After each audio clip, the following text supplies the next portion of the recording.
Hi friends, this is doctor Alok Patel. चलिए आज हम एक दूसरा केस करते हैं जो बैक एक्स से रिलेटेड केस था। एक 58-ईयर-ओल्ड मेल जो ऑक्यूपेशन से एसआई हैं, सब इंस्पेक्टर हैं। वो मेरे किसी दूसरे बैक पेन का जो पेशेंट था वो जो रिकवर्ड हुआ है उसने इन पेशेंट को भेजा है। तो इनके साथ प्रॉब्लम क्या था, बहुत ज़्यादा दर्द हो रहा था बैक में। उनका बैक से लेके पूरा लेफ़्ट लेग पूरा कवर किए हुए था। एमआरआई में लंबर डिस्क प्रोलैप्स, एक जगह प्रोट्रूजन दिखा रहा था और हर्निएशन के आसपास था केस। तो पेशेंट जैसे ही आता है और बैठता है, पेशेंट बोलता है कि मुझे सिर्फ 3 दिन से ही दर्द है, इसके पहले कभी कोई तकलीफ़ नहीं थी मुझे। अचानक चलते चलते ऐसा झटका सा लगा, उसके बाद से दर्द शुरू हो गया और भयंकर पेन हो रहा है। पेशेंट को जब मैंने ऑब्जर्व किया तो वो देखने में समझ में आ रहा था कि पेशेंट कितना रेस्टलेसनेस है। पेशेंट टोजिंग कर रहा है, यहाँ से वहाँ, पेन में इतना ज़्यादा रेस्टलेसनेस है। ये मेरा ऑब्जर्वेशन था। पेशेंट बोलता है कि डॉक्टर साहब इतना ज़्यादा दर्द है कि बड़ी मुश्किल से चल पा रहा हूँ, उठ बैठ नहीं पा रहा हूँ, लैट्रिन पेशाब सारा कुछ मेरा डिस्टर्ब हो गया है, कुछ हो ही नहीं पा रहा है मेरे से। डॉक्टर्स का दवाई लिया, किसी एक ऑर्थोपेडिशियन को चेक करा रहा था पेशेंट। ऑर्थोपेडिशियन ने उसको 3 दिन एडमिट करके भी रखा था। उसके बाद थोड़ा बहुत रिलीफ हुआ तो उन्हें कुछ मेडिसिन दी और मेडिसिन देकर उन्हें छोड़ दिया। फिर जाके उनको पता चला तो पेशेंट यहाँ आ गए और बोला कि डॉक्टर साहब ने बहुत सारी अच्छी दवाइयाँ दी हैं, बहुत महंगी महंगी दवाइयाँ दी हैं और अभी 1 महीने का कोर्स दिया है, पर मुझे कुछ खास फ़ायदा नहीं है। कुछ फ़ायदा होगा तो मैंने 1 ही हफ्ते का दवाई लिया है, कुछ फ़ायदा होगा तो मैंने आगे जाके मैं उनकी और भी दवाइयाँ लूँगा। पहले से दवाई लेने का क्या मतलब कि पैसा वेस्ट करें फालतू का। तो मैंने कहा और बोला डॉक्टर साहब समझ में नहीं आ रहा है, उनने तो कहा है कुछ खास प्रॉब्लम नहीं है आपको। तो डॉक्टर साहब आप ही बताइए, जब कुछ प्रॉब्लम नहीं है तो ये दर्द क्यों हो रहा है, मुझे तो समझ ही नहीं आ रहा क्यों दर्द हो रहा है। मैंने कहा कि आपको क्या लगता है मन में।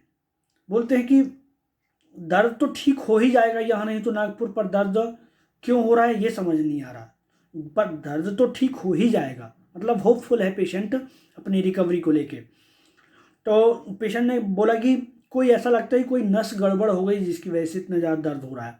अब हड्डी का दर्द होता तो वो तो पूरे टाइम ही रहता ना। अब जब मैं बैठ जाता हूँ तो कोई तकलीफ़ नहीं होती, जैसे चलना शुरू करता हूँ तो तकलीफ़ बढ़ जाती है मेरी। तो मैंने कहा ठीक है। इतने उसके मैंने सिम्टम लिए और जो ऑब्जर्वेशन मिलाया था मैंने, सिम्टम और टोटलिटी क्या बनाई थी इसको देखते हैं। तो फर्स्ट जो पॉइंट लिया था मैंने anxiety in the dark.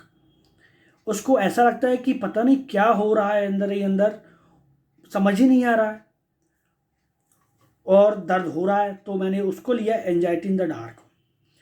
Business talks, फ़ायदा ही नहीं हो रहा है, उनकी दवाइयाँ भी इतने टाइम से खा रहा हूँ, कोई खास फ़ायदा ही नहीं हो रहा है, तो बिजनेस टॉक। एवरेज, एक रूब्रिक लिया मैंने एवरेज, क्योंकि एवरेज में ये सोच के लिया कि पेशेंट बोलता है कि ये जो दवाई है 1 महीने की डॉक्टर ने लिखा है, फिजूल का खर्च करने से क्या फ़ायदा, 1 हफ्ते की दवाई लेके देखते हैं। और चौथा लिया मैंने होपफुल, पेशेंट होप में है कि यहाँ नहीं तो कहीं भी ठीक हो ही जाएगा मेरा प्रॉब्लम। तो मैंने ये सारी टोटलिटी मिला के उनको मैंने दिया आर्सेनिक 30 का मैंने क्लिनिक पे ही एक डोज देता हूँ। तो पेशेंट थोड़ी देर बाद थोड़ा कंफर्टेबल फील करता है, जो उसका रेस्टलेसनेस था, इंग्वेजनेस था, वो बेटर हो जाता है। उसके बाद मैं फिर उसको प्लेसिबो दे के छोड़ देता हूँ। 1 वीक बाद पेशेंट आता है फॉलोअप के लिए। अब पेशेंट के साथ ये प्रॉब्लम होती है कि थोड़ा बेटर तो था डॉक्टर साहब, बीच में बेटर था, पर अभी वापस दर्द इतना ज़्यादा बढ़ गया है, इतना ज़्यादा बढ़ गया है कि लगता है जान निकल जाएगी इस दर्द की वजह से। मैंने कहा क्यों ऐसा लगता है। बोला कि इतना ज़्यादा दर्द होता है क्योंकि मैं ऑलरेडी हार्ट का पेशेंट हूँ और क्या बोलते हैं उसको, मेरा हार्ट का बाईपास सर्जरी हो चुका है, इसलिए थोड़ा टेंशन होता है कि दर्द में कहीं जान ना निकल जाए। तो उसके पेशेंट के इस वजन से मैंने एक रूब्रिक ढूंढा, डेथ सेंसेशन स्पाज्म फ्रॉम। इसमें एक ही मेडिसिन है, नक्स वोमिका। तो नेक्स्ट टाइम मैंने उसको नक्स वोमिका 30 का एक डोज दिया और पेशेंट को मैंने भेज दिया वापस प्लेसिबो दे के। अब पेशेंट नेक्स्ट विजिट में आते हैं, नेक्स्ट वीक आते हैं पेशेंट, तो बोलते हैं डॉक्टर साहब बहुत ज़्यादा तकलीफ़ हो रही है, कोई फ़ायदा नहीं हो रहा आपकी दवाई से, इतना दवाई ले लिया, कुछ तो फ़ायदा होना चाहिए डॉक्टर साहब, कुछ तो फ़ायदा होना चाहिए। मैंने कहा ओके। फिर बोलते हैं कि चलिए, अब मैंने कहा कि अब मैंने आर्सेनिक का एक डोज 200 का एक डोज दे के मैं भेजता हूँ पेशेंट को। मैंने बोला कि एक हफ्ते बाद बताइए। जैसे 200 का एक डोज जाता है, पेशेंट चौथे दिन फ़ोन करता है मुझे, डॉक्टर साहब आपकी दवाई से मुझे कोई फ़ायदा नहीं हो रहा, पैसा भी जा रहा है, पेशेंट का यही वर्जन है, पैसा भी जा रहा है और दर्द भी है, और अब मुझे आपकी दवाइयाँ नहीं खानी हैं, ये दवाइयाँ आप रख लीजिए, मुझे अब मेडिसिन नहीं लेनी है आपसे, मैं आपको पैसा भी दूं और दर्द भी लूं। यही बात करता है पेशेंट कि मैं आपको पैसा भी दूं और दर्द भी लूं, 1 रुपया का फ़ायदा नहीं हो रहा है मुझे, 1 रुपया का फ़ायदा नहीं हो रहा है, और आपका दवाई से मेरा एक पैर तो क्या दूसरा पैर भी दर्द करने लगा है। ठीक है, मैंने कहा, फिर मैंने उनकी काउंसलिंग करी, थोड़ा सा फ़ोन पे ही मैंने काउंसलिंग किया। मैंने कहा कि आपके पास कोई दूसरा ऑप्शन है नहीं, सर्जरी कराएंगे तो और भी गड़बड़ हो सकती है, जैसा आपने बताया था कि किसी को मैंने देखा था सर्जरी कराई थी तो उसका और गड़बड़ हो गया है, तो आप किसी उम्मीद से आए हैं और किसी एक ऐसे पेशेंट नहीं भेजा है जो ऑलरेडी ठीक हुआ है। तो मैंने उनको फ़ोन पर काउंसिल किया, मैंने ये भी कहा कि आप मत दीजिए मुझे पैसे, पर आप इलाज लीजिए, आप ठीक हो जाएंगे, और मुझे भरोसा था कि ये ठीक हो जाएंगे पेशेंट।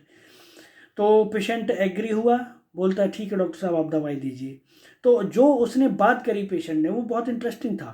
तो हमको यही तो समझना है कि पेशेंट, मैंने लास्ट वीडियो में भी यही कहा कि पेशेंट कई बार ओरिजिनल पिक्चर फर्स्ट टाइम में नहीं देता है, वो बाद में समझ में आता है कि पेशेंट एक्चुअली में है क्या, अपनी तकलीफ़ के बारे में क्या सोच रहा है और उससे रिलेटेड उसकी मेंटेलिटी कैसी चल रही है। तो इस केस में जो पेशेंट ने क्या कहा फर्स्ट टाइम, सबसे पहले कहा फ़ोन पर उसने कि डॉक्टर साहब आपकी दवाई से तो मेरा तकलीफ़ और ज़्यादा बढ़ गई है, डिल्यूजन सफ़र्ड रॉन्ग, मतलब डॉक्टर की गलती से मेरा तकलीफ़ बढ़ गया है और दवाइयों ने तो मुझे नुकसान कर दिया है, delusion injury injured is being, दवाइयों की वजह से मेरी तकलीफ़ और ज़्यादा बढ़ गई है। तीसरा, 1 रुपये का फ़ायदा नहीं हो रहा डॉक्टर साहब, 1 रुपया का, तो बिजनेस टॉक्स, ये एक रूब्रिक था। चौथा रूब्रिक था कंप्लेनिंग इंजुरी सपोज्ड ऑफ, वो पेशेंट कंप्लेन कर रहा है कि आपकी दवाई ने मुझे नुकसान कर दिया है, मुझे आप से दवाई नहीं लेनी है। तो जो कंप्लेन भी कर रहा है, तो कंप्लेनिंग इंजुरी सपोज्ड ऑफ, मतलब उसको ऐसा लगता है कि किसी की गलती की वजह से उसको नुकसान हुआ है, डॉक्टर की गलती की वजह से उसकी जो दवाइयाँ हैं उसने उसको नुकसान किया है। तो कंप्लेनिंग, और पेशेंट कंप्लेन कर रहा है डॉक्टर से, तो कंप्लेनिंग इंजुरी सपोज्ड ऑफ। चौथा रूब्रिक, पांचवा रूब्रिक था, क्या था,